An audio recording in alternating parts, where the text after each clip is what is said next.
You're all very welcome along to another episode of the Gaelic Statsman podcast. I'm your host, Matthew Hurley, and I'm joined tonight by Aaron Prendergast from Gaelic Games Fan TV to discuss this weekend's club championship action. We're in the nitty-gritty stages of the club championship, obviously. The hurling championship, all going well, will go down to 7 teams in the All-Ireland series, and the football will go down to 8 as well. So a lot to look forward to in that, and we'll discuss the Gaelic Games news of the week as well in this. Big shout out to our sponsors at Capture Athletics. If you want the best gear around, check them out if you haven't already. So yeah, Aaron, it's been a hectic week in Gaelic Games. Probably people have forgotten that there is games to look at this weekend at club level with all the news that's floated around, which I'll talk about in just a little sec there. But how have you been over the last few days? Yeah, good. Keeping well. Cheers for having me on. I suppose obviously the big news is Brian Fenton retiring. Obviously that's obviously Chrissy McKaigue as well, but I suppose like from a Dublin fan point of view, obviously with Brian Fenton retiring, I think it's definitely news that's taken a lot of Dublin fans by surprise. I don't think Dublin fans really saw it coming. There have been plenty of rumours about maybe taking a year out and going travelling. I do remember hearing those rumours pretty heavily, around in the weeks leading after the Galway defeat. But for him to actually come out and retire at the age of 31, when he hasn't had many injury problems in the last couple of years. He's been, he's played almost every game in league and championship over the last couple of years as well. So, yeah, that was definitely surprising. Obviously, we will discuss that, I'm sure. McKaigue retiring, obviously, as well. And then, there are some big club championship games this weekend. But I suppose with, some of the other news, it's definitely kind of overshadowed, everything else in GA at the moment. Exactly. So, and we'll go straight into the week of Gaelic Games. And there were 2 All-Star teams selected. So the men's All-Stars were selected a few weeks ago, but the ladies All-Stars took precedence this week. And starting off with the Camogie All Stars that were selected this week on Friday evening, Cork, the All-Ireland champions, got a total of 8 All-Stars, which was a brilliant number for the Rebel County, obviously. There was also 5 players for Galway, 1 player for Dublin and 1 player for Tipperary, so you can see on the screen there. Amy Lee is a goal from Cork, Dervla Higgins, Roisin Black and Pamela Mackey in the full back line, Laura Hayes, Laura Tracy and Claire Gannon from Dublin in the half back line. Coincidentally enough, Claire Gannon was the only player from Dublin across the 4 senior codes to get an All-Star this season. I don't think many Dublin fans would have predicted that at the start of the year. Aisling Thompson and Eva Donoghue in midfield, Saoirse McCarthy, Karen Kennedy and Carrie Dolan in the half forward line, and then Niamh Mallon, Katrina Mackey and Amy O'Connor in the full forward line. I suppose looking at that team, Aaron, 2 of the top scorers from play and from overall, Grace O'Brien from Tipperary and Beck Carton from Waterford didn't even make the All-Star team. Grace O'Brien wasn't even nominated, which was quite a shock in its own right. But Cork is probably not that shocking considering Cork were so good throughout the whole season. But what's your thoughts in general on that All-Star team? Yeah, no, I don't think it's too surprising really. When you look at it, I suppose with 8 Cork players in there, you probably could have had maybe even some more Cork players in there, given how dominant they were throughout the entirety of the Camogie Championship. But yeah, as you said, Beth Carton probably very, very unlucky to miss out. Grace O'Brien obviously as well had a very, very good year with Tipperary. And yeah, as you said, kind of mad for the only Dublin player across all 4 codes in Claire Gannon getting an All-Star. Probably don't. Yeah, I'd be fairly certain this is the only time that's happened, in my opinion. Where only a Camogie player's got an All-Star and we haven't got one in football, hurling or ladies football. So yeah, kind of bizarre to be honest with you, but it does go to show our Camogie team did very, very well this year, progressed further than any of our other teams. So yeah, it's probably not that big of a surprise really, but probably 2 big omissions there. But with the team itself, I don't think you can really argue with it. And as you said, Laura Hayes in particular had a phenomenal year, and obviously rightly gets in the team. Exactly so, and rightly gets the Player of the Year accolade as well. Saoirse McCarthy was a nominee for that as well, and a few others. Obviously, Eva Donoghue was a nominee as well, but it was Laura Hayes, that won the award. Laura Tracy was my Player of the Year, but the 2 Lauras, they were absolutely unbelievable in the Cork half back line, and they probably epitomise what Cork were all about this season. And Ger Manley got the manager of the year as well from a Camogie point of view, which was brilliant to see from a Cork point of view there as well. In the LGFA, sorry, that's the Camogie, the LGFA All Stars were announced as well. And there was mostly Kerry, obviously. Kerry were the All-Ireland champions this season, so you could go through the team there. So it's Ciara Butler in goal from Kerry. The full back line, Grace Ferguson from Armagh, Kaylee Cronin from Kerry, and Kate Geraghty from Galway. The half back lines, Aisling O'Connell from Kerry, Nicola Ward from Galway, who was the player of the year as well. Congratulations to Nicola Ward. And Lauren McConville making up the half back line. Anna Galvin and Alva Davern in midfield, Niamh Carmody, Aoife McCoy and Olivia Dibley in the half forward line, and Daniel O'Leary, Katie Quirk and Louise Nivola Hurtig in the full forward line. And both top scorers did make it onto this team, Daniel O'Leary and Katie Quirk as well. Mostly Kerry in this, like there was 7 Kerry players, 4 Galway, 3 Armagh and 1 Cork. Just from a Dublin point of view, Aaron, are you actually shocked that Carla Rowe didn't make it? Because when you looked at the whole of this year, Carla was brilliant in her scoring stakes. Stayed in the quarterfinal, she was missing against Galway. Probably one of the reasons Dublin lost the game was they were missing Carla Rowe out of that team as well. So she could probably feel hard done by to be left out of this team. A few others maybe as well, like Emma Deneen from Kerry, for example, as well. Possibly Sarah D. Lynching from Galway. So, yeah, some very good Aoife Deland from Kerry. Some very good players left out there. But what's your overall thoughts on that team and Nicola Ward getting the Player of the Year award? Yeah, I suppose like with Carla Rowe, like I mean, yeah, it was a bit of a difficult one. Obviously, like missing the quarterfinals. Had she have featured, had she have been more so involved, then maybe we would have progressed beyond Galway. But yeah, like I think to be fair, like with the 15 players who you mentioned there, like I don't really think you can disagree too much. Like maybe there could be room for Carla Rowe maybe to sneak in. But to be fair, as you said, like well, a lot of those Kerry players who were outstanding obviously throughout the year. As you said as well, a lot of the Armagh girls did very, very well as well. So maybe a little bit unlucky, but at the same time, like you're looking at the other 6 forwards there and you're thinking, like, who realistically could you maybe take out? Like maybe you're looking at an Aoife McCoy or something of that nature, maybe from Armagh. But overall, I think it's one of them. Like because she didn't obviously play against Galway, it's probably one of them where she's a little bit unlucky. But yeah, I suppose it is what it is. Like. Exactly so, and congratulations to all the 15 players in that team, and congratulations to Nicola Ward for winning the Player of the Year award as well. And just to mention that the intermediate Player of the Year was Michelle Guckin from Leitrim, and the junior Player of the Year was Emer Smith from Fermanagh. Probably no surprises there, considering Leitrim and Fermanagh were the respective winners in the intermediate and junior championship. So we'll get on to retirements now, and the first one before Brian Fenton, just in chronological order, was Chrissy McKaigue. That was announced on Monday. Chrissy retired from intercounty football after a stellar career with Derry, obviously the captain of the Derry team that won the Ulster Senior Football Championship in 2022.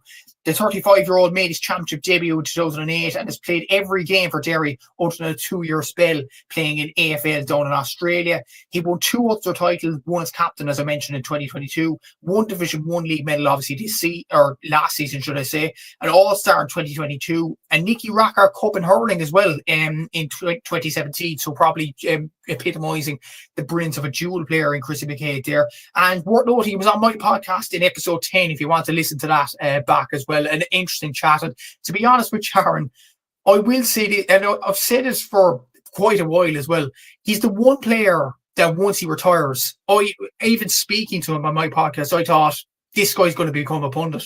He knows what he's talking about. He's a very good, articulate fella. And he was on the hurling panel on Sunday or Saturday evening for RT as well, between Scotstown and Rory O'Cushendall. Obviously, all the best to Chrissy McKaigue, an unbelievable player for Derry, unbelievable servant. And yeah, he'll be a huge miss to Derry at the full back line.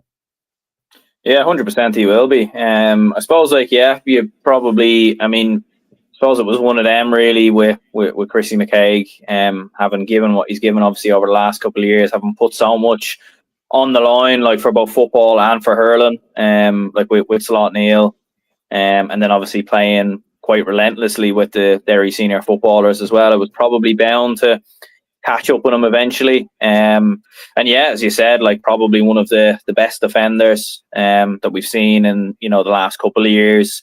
I think a lot of people remember the like fierce battles between him and David Clifford, obviously with when Derry came up against Kerry. Probably on more than one occasion, maybe you would say Clifford got a little bit the better of him, but overall, like McKaigue, a phenomenal player for Derry, going forward as well, absolutely brilliant. And yeah, I think he'll be hugely missed, and it's probably no surprise really. Like, there is a bit of uncertainty, in my opinion, around the Derry footballers at the moment. I wouldn't be surprised. Maybe there might be one or two more who might even call it a day. To be fair, they look like a very disorganised county at the moment. Like, you know, they probably landed on their fourth or fifth choice as their manager.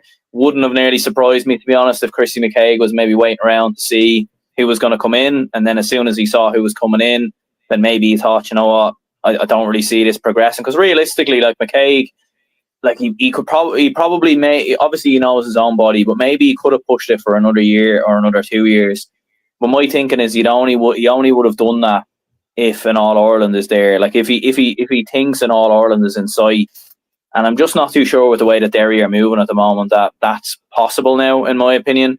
Don't get me wrong, I don't think they'll be a million miles away or anything, but I just think there are a few more counties who I think will be much better placed than them for next season. So yeah, but look, at the end of the day, you know, he finishes his career with 2 Ulster titles. He's obviously been part of the crop who, you know, played all the way down in Division 4 as well. So I suppose he has a unique experience in the sense that he's played at almost every level. You know, he's played your Division 4s, your Division 3. Fair enough, he never played in an All-Ireland senior football final, but he's got the semi-finals, provincial finals. He's played in massive club games as well. So he's one of them unique players who's played, you know, in almost every kind of type of different games at different levels. But yeah, what a servant for Derry.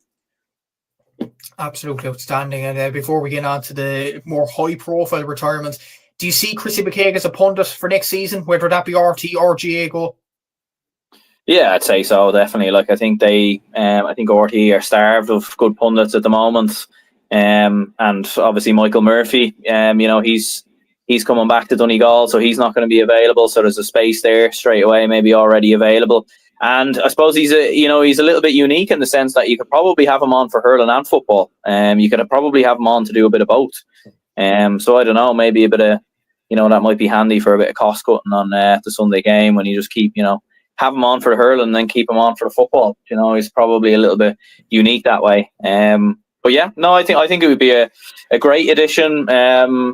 You know, he might also maybe go into management at some point, but yeah, I suppose it'd be very unsurprising if he does go into punditry. Yeah, exactly. So I probably could have seen him as a pundit from a mile out, but obviously best wishes to Chrissy on his retirement. This was the shot news on Tuesday, I think it was, off the top of my head. This was utterly surprising, and this was about 11 or 12 o'clock that night as well. Brian Fenton, yeah, that's not a typo. Brian Fenton, 31-year-old Brian Fenton, has retired from inter-county football. According to Gordon Manning at the time, obviously, for the Irish Times, and that was announced by Dublin GA on Wednesday morning after that. Dublin legend Brian Fenton is retiring for the Dublin footballers. The 31-year-old Rahidi midfielder won 7 All-Ireland titles in 10 years, incredibly only losing 3 championship games against Kerry, against Galway and against Mayo. He won 10 Leinster Senior Football Championship titles, unbeaten in the Leinster Senior Football Championship. Well, to be honest, what Dublin player isn't at this stage. 4 National League titles, 6 All Stars, 2 Footballer of the Years in 2018 and 2020. He also scored a total of 4 goals and 72 points in his championship career, 3 goals coming in the 2019 campaign. Aaron, this was a shock to everybody, not just Dublin fans, but a shock to everybody up and down the country.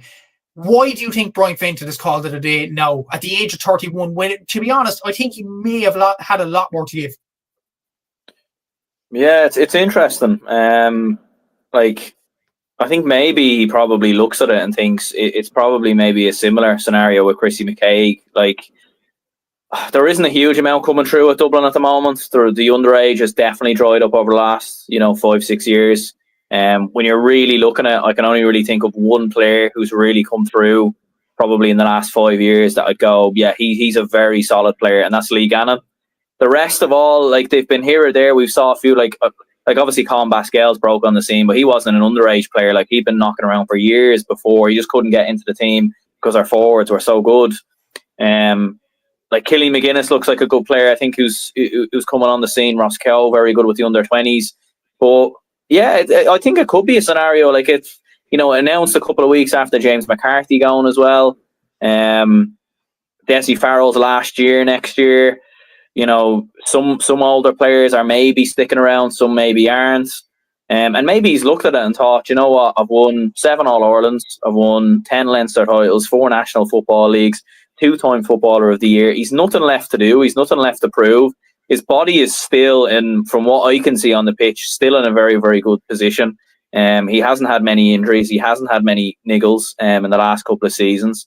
So maybe he's thinking, look, I'll give my best, the best of what I've got left to the club and Raheny, who, weren't that far away a couple of years ago, and do have a good couple of players in there, young players as well. So I don't think, I think they could definitely push for a Dublin title maybe over the next couple of seasons. So I think maybe he's looking at that.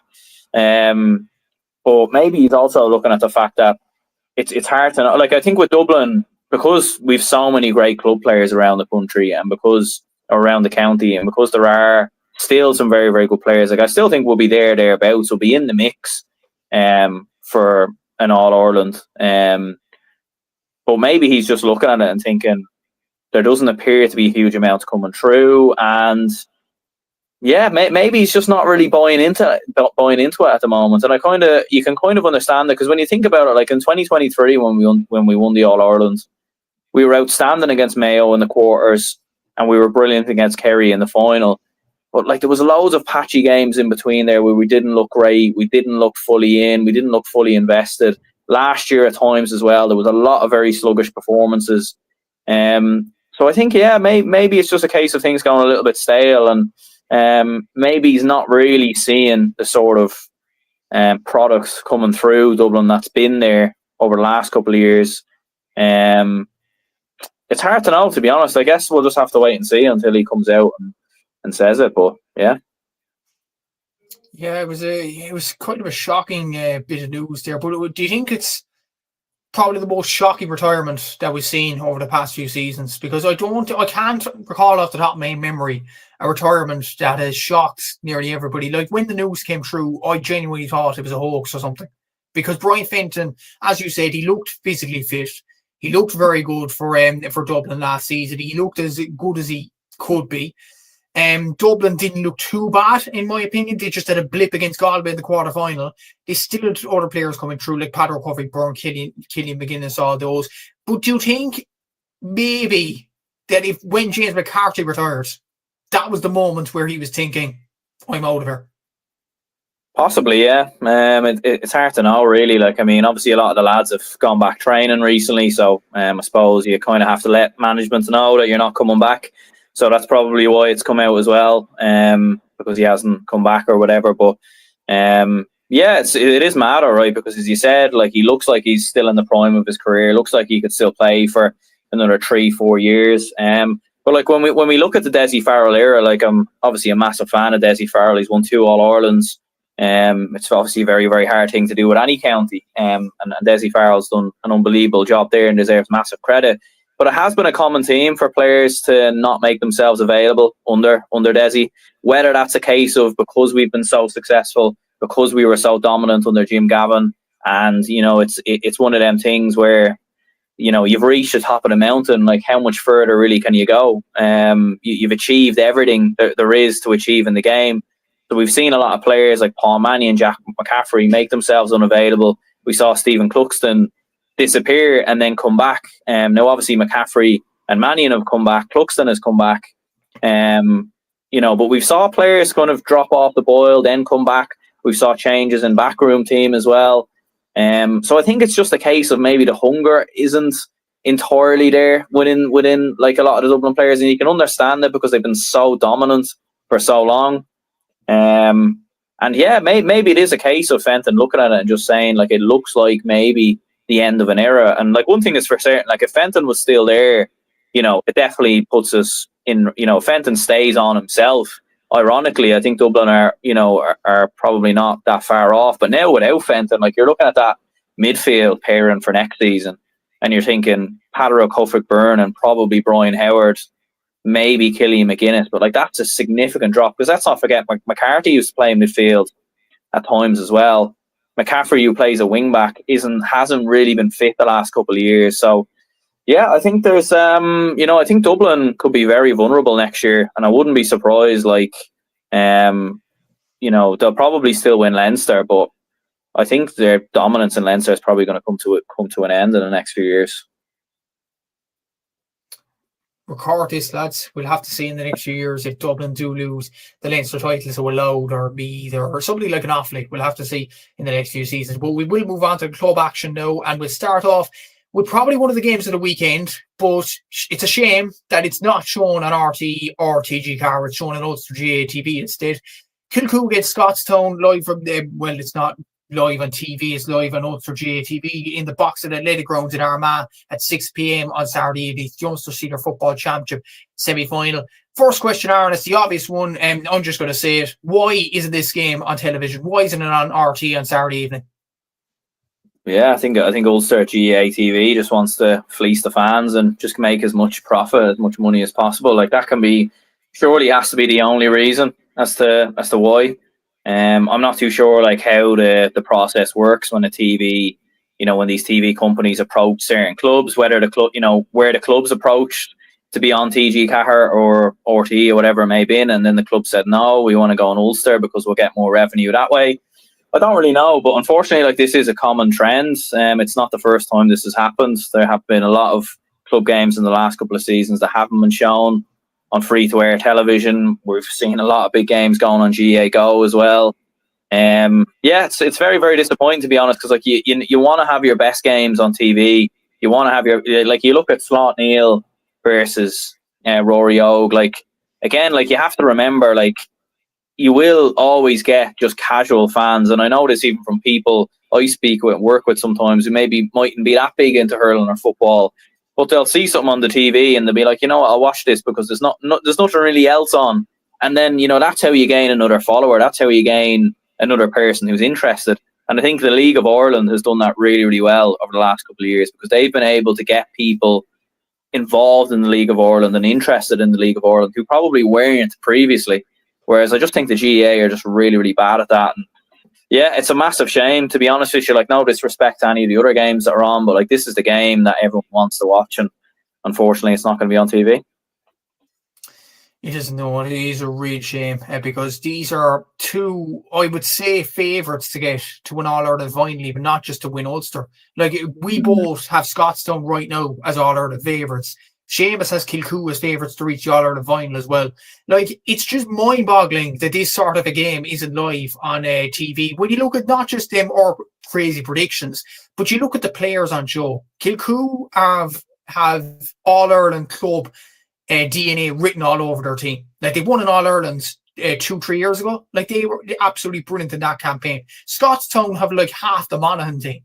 I'm just wondering how on earth is this not shown live? And added to the fact as well, one more thing. This game, these two met each other in the quarter-final of the Ulster Championship last season, and they probably produced one of the games of the season, the moments of the year with Rory Beggan's last-minute kick.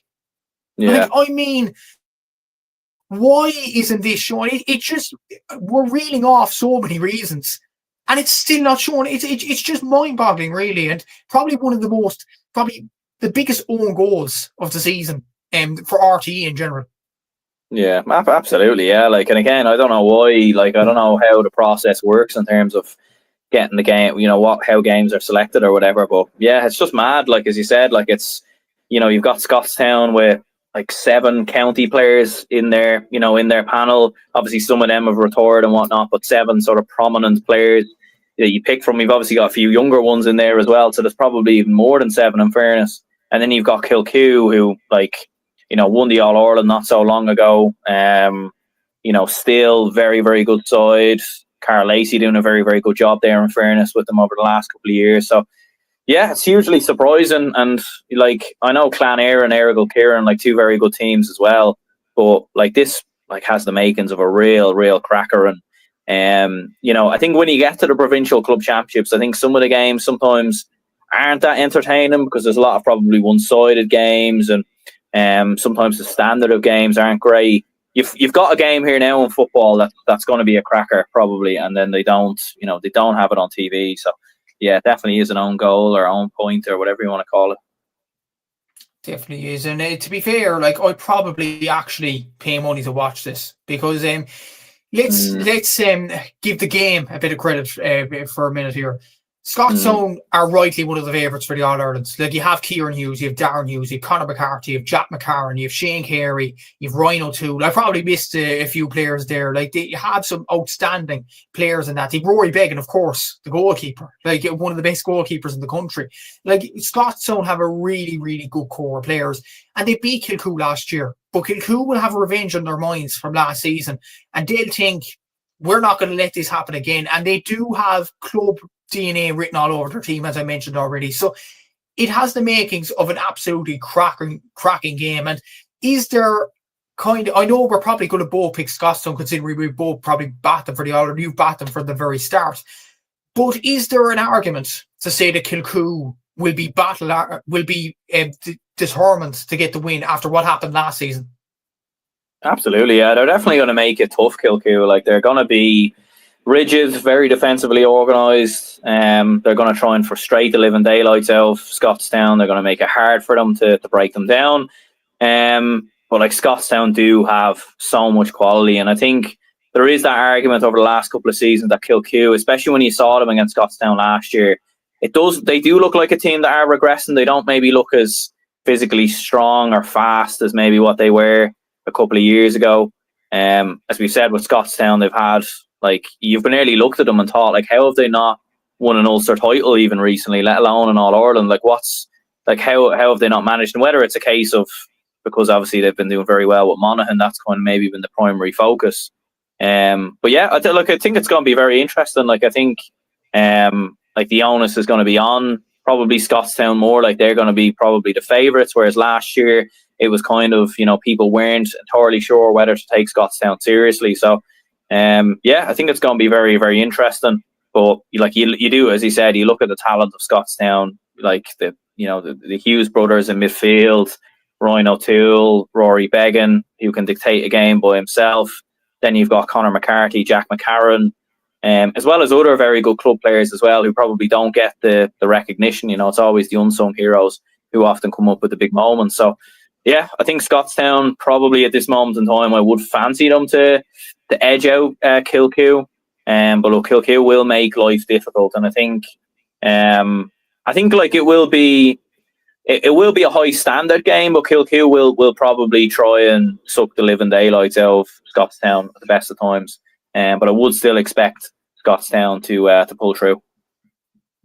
I'd probably say Scotstown as well. Like, they have some amazing players in that team, as you mentioned. We both mentioned, like, they have literally half the Monaghan side, and once you have that as well, and added to the fact Monaghan went out of the championship pretty early this year as well, and they didn't have their best season, so a lot of them players will be feeling kind of down about themselves about the inter-county season that they had, and they'd want to make amends in this club championship. So I feel like Scotstown will get over the line as well, but it should be a cracker of a game. If anybody wants to buy the game, feel free to do it. Obviously, it's going to be a magnificent game of football, I'm sure. The other Ulster semi-final is live on TV, TG4 to be exact, at 3:15 on Sunday.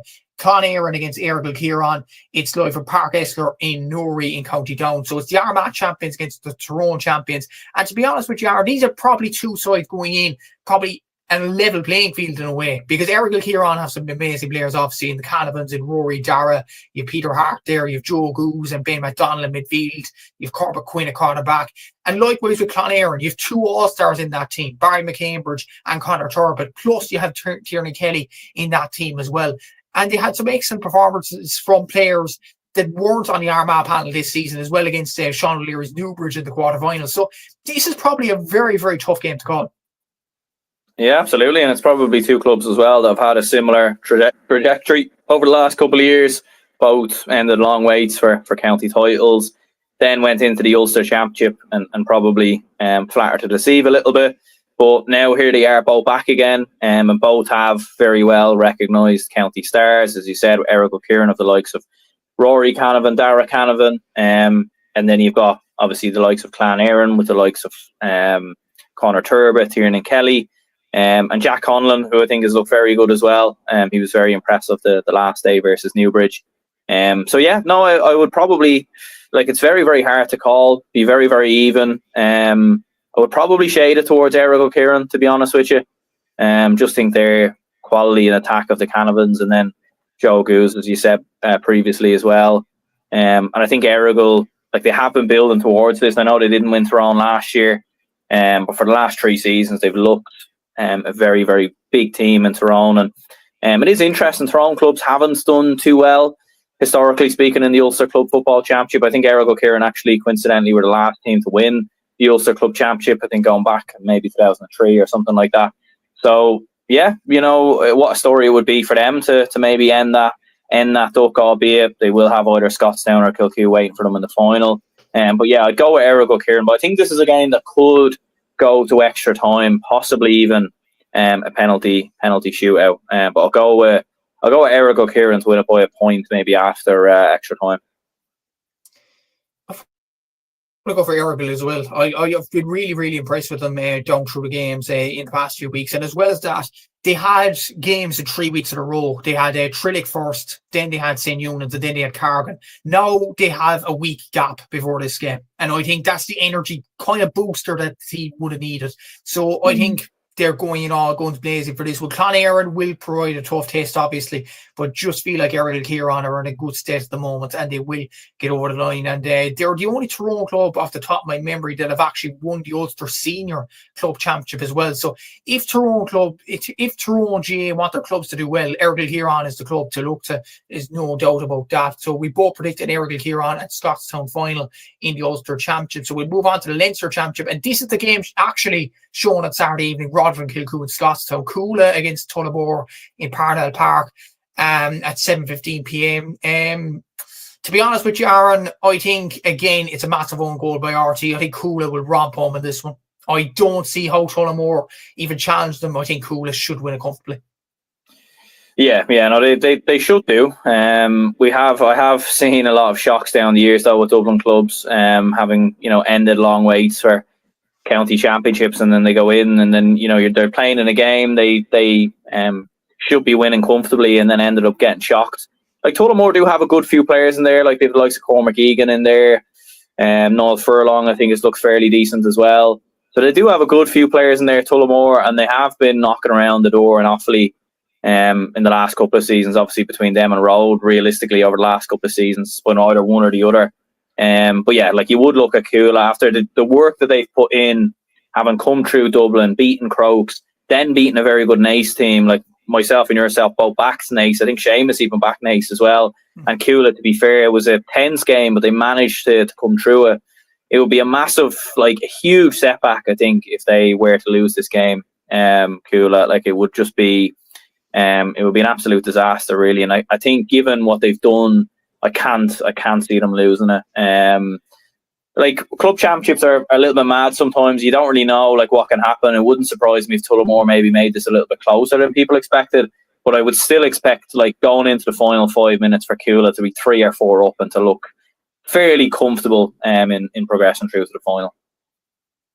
Yeah, I feel like Cuala will get over the line, barring Thomastown disaster, as I would have called it, from last week's defeat for the Kilkenny champions. But I think Cuala should get over the line against Tullamore. Tullamore have some decent players, but I feel like Cuala beat Naas. They have the hard work done.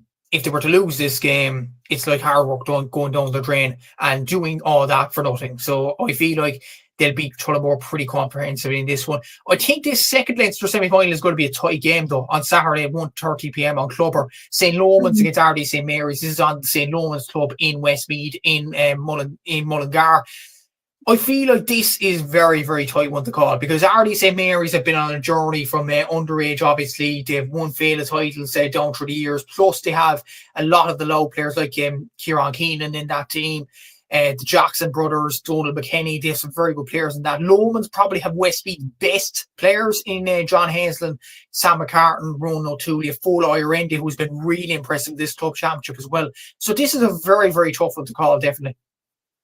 Yeah, absolutely. Like, I mean, it's as you said, it's got the pick of some very top players across both counties. Like, both of, I suppose, like cruised really into this stage. Like when you look at their recent results, like St. Lomans brushed aside Castletown, wasn't even a contest. St. Mary's very comfortable as well versus Rathvilly. So yeah, both have got some star-studded players in there. Like St. Lomans have been knocking around the block over the last couple of years, and they've probably been here maybe more often than St. Mary's. So I probably would edge towards St. Lomans. I think they have a bit more forward power in their attack as well. As you said, with the likes of Ronan O'Toole, Foley Eireann looks very good, John Heslin. And then, of course, TJ Cox, who I think has looked very impressive as well. Scored 2-3 the last day. So I'd edge it towards St. Lomans, but this is a game that, again, you know, it could really go either way. And you wouldn't be surprised by any. You'd be surprised if one team beats another very comfortably, but you wouldn't be surprised either way. This one could go, but I probably would go with Lomans to pull through. I like this St. Lomans team, but this is my wildcard pick of the weekend. I feel like St. Mary's Ardee will get over the line this one. I like the look of them. I think they've been on a journey together. They were very close to beating Dr Crokes as well last season. And I feel like momentum can take you a long way. They've won 2 Lough titles in a row as well. I feel like this train could take another stop towards the Leinster final. I feel like Ardee St. Mary's will get over the line this one, and it will emphasise Lough GA doing brilliant this season in Gaelic football in particular. So I'm going to go for Ardee St. Mary's to win that tightly. The last semi-final pairing in the Munster semi-finals this weekend, we'll move on to that in the football next. So it's the first game we'll look at Loughmore Castleiney from Tipperary against Errigal from Clare. This is in Cusack Park in Ennis, actually, on Sunday at 1 p.m. on in Clubber. Loughmore Castleiney were very disappointed, obviously, after the loss to Ballygunner in the hurling last weekend. They know only at the football to look at. Errigal have probably been a dominant force in Clare down through the years. This is a really tight one to call, with some good players on show, like Loughmore Castleiney. Obviously have Liam McGrath, Noel McGrath, John McGrath, some excellent footballers in that team, as good as they are hurlers, of course. And Errigal have the likes of Manus Doherty, Gavin Cooney, Darren O'Neill. Like, they have some very good players in that team. Iki Muguero, obviously. So it's a tight one to call this one. Who do you back for this one? Yeah, I'd probably go with Errigal, to be honest with you. And I think that, like, it definitely has the potential to be a close game, but I do think Errigal are probably a little bit further ahead than Loughmore Castleiney, and I think it's because of a couple of reasons. I think firstly, Loughmore, like, they have obviously been playing hurling as well. They have a lot of dual players that have been playing across both. So I do think that's bound to catch up on them. And I think Errigal, as you said, with some of the players that they have in Darren O'Neill, Gavin Cooney, I just think they're a bit stronger, and they have been in and around this kind of, like, they've been around the Munster Championship the last couple of seasons. Obviously, you do have, obviously not last year with Cratloe, but you do have Loughmore Castleiney, who won it a couple of seasons ago as well. But yeah, I think being at home, I'd probably go with Errigal, to be honest with you. But I do think realistically, there's probably only going to be one team who's going to win Munster, and that's going to be Rathgormack. No, I'm joking. Yeah. Dr Crokes, obviously. You know what? Yeah. Just for the matter of record, I'm going to go for Errigal to win that game because a lot more is disappointment. But we'll move on to this one, because this is on, obviously, at 1 p.m. on the club or in Fraherveed, Rathgormack against Dr Crokes. You said last year that Rathgormack would beat Castlehaven, and Castlehaven went and won Munster. Do you think Rathgormack could pull off the trick the second time? Could they beat Dr Crokes this time? No, I don't. I'm just for the record there. I am joking there and saying Rathgormack. Yeah, I'm surprised you remember that prediction. Like, it's like you're holding that one over my head. To be fair, I do remember, like, keeping an eye on the scores and Scorpio, and I think, like, Rathgormack went like 4-0 up, like, early on or something like that, and then Castlehaven came back and beat them comfortably. No, I think this will be very comfortable for Dr Crokes. Again, like with club championships, like going away to Fraherfield, a game you should be winning comfortably. Like, how many times down the years have we seen these shocks and surprises? Like, you know, club championships, we see this all the time. You know, you only have to look back at last weekend in the hurling, and then even in football as well, what Kildare Strandhill did. You do have big surprises, but I can't really see Rathgormack doing it. Like, I think with Crokes, like Tony Brosnan scoring 1-7 the last day, Micheál Burns obviously looking very strong as well.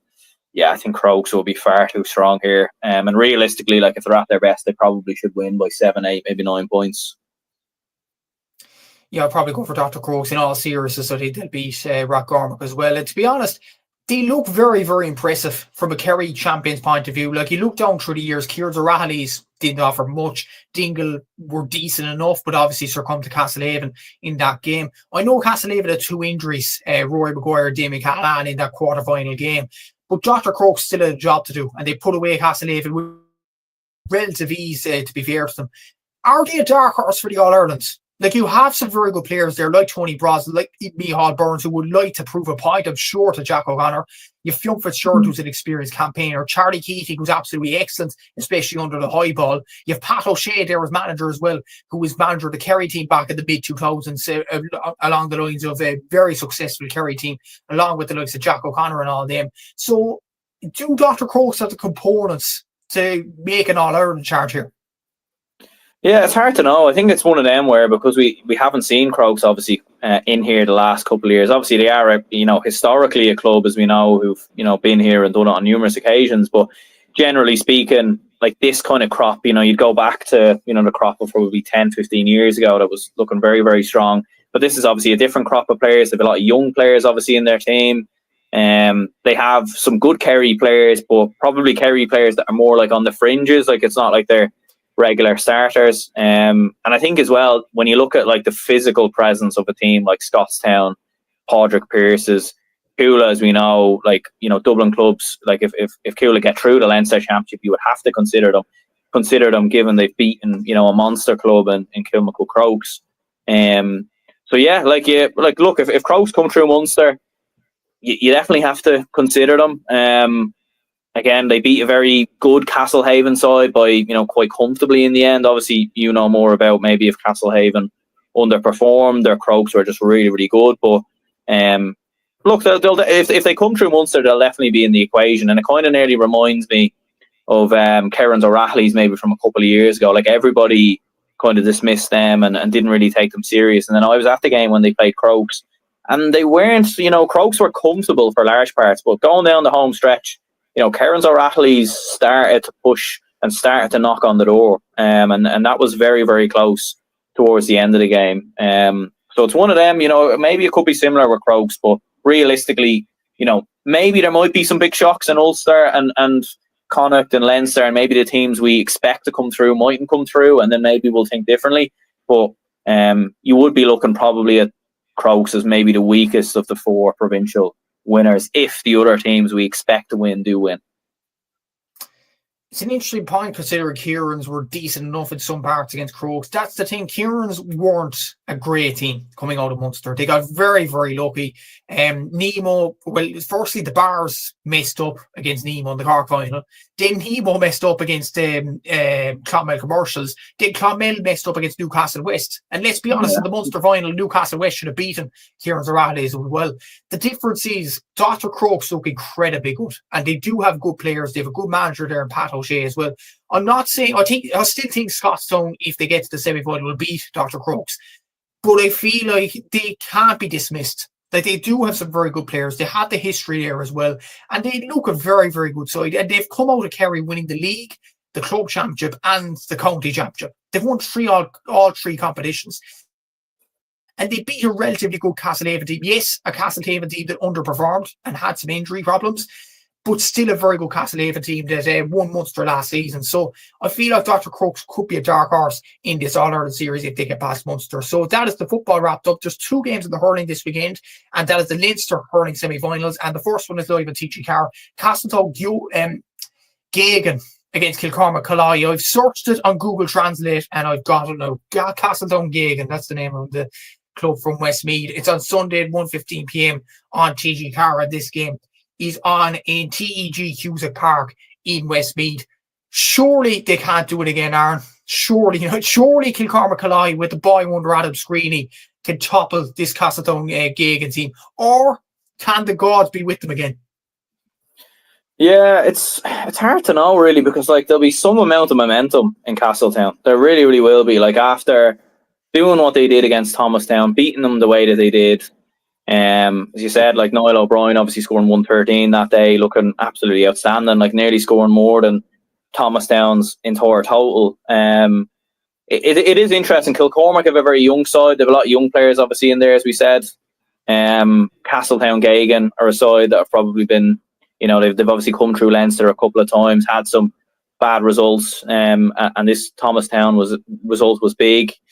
Like, I think it'll be very, very close, to be honest with you.